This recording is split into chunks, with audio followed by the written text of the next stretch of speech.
Hi everyone, the name of the book that I'm going to be reviewing is Aging in Place, Designing, Adapting, and Enhancing the Home Environment.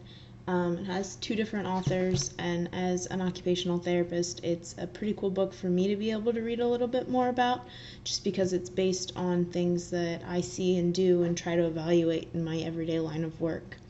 A little bit about the authors. The one main author, she is currently a manager of an occupational therapy department in a New York hospital. She's also contributed to the field of geriatrics by teaching current occupational therapy students around the greater New York area. The second author, Jody Carlson, she currently works in a private practice also in New York, but her main focus is on hospice care and community occupational therapy, which really dives into the concept of aging in place and allowing home modifications for older adults to really feel at ease and safe in their home. So the breakdown of the chapters really flow well together. It starts off talking about the main concept of universal design, which I think is really important for everyone in all the different medical fields to really be aware of. Then it talks about specifically what the role of an occupational therapist can be in the home modifications.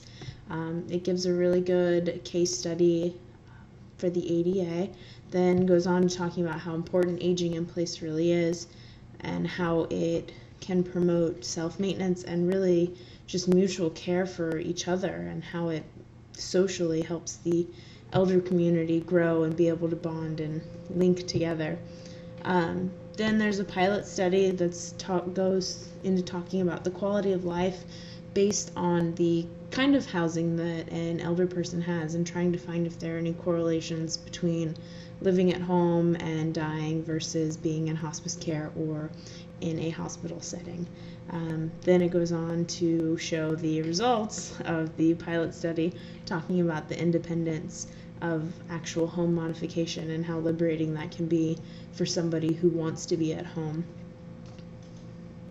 It really does a great job at highlighting the 5 major areas that really we focus on when we talk about aging, talking about the major changes in mobility, vision, hearing, cognition, and manual dexterity.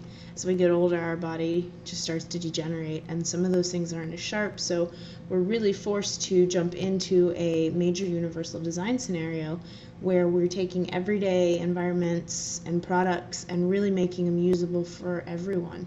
Not just, okay, I have a disability, I can't see, so I'm going to, do talk-to-type tutorials and software for my computer, but really making all computer softwares friendly for any kind of different disability diagnosis.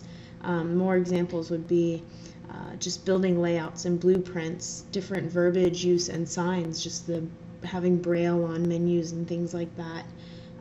Signals, alarms for doorbells, telephones, alarm clocks.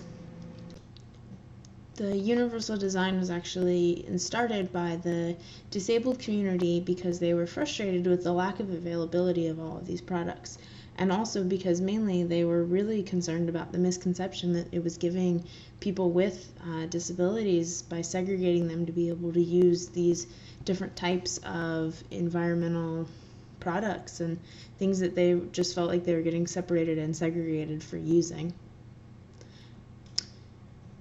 Well, that's it for now. More to come on the longer rendition of the book report. Until then, I hope that you've gotten a little bit of a good feel for what Aging in Place, the book, is really about, and a little bit more about universal design.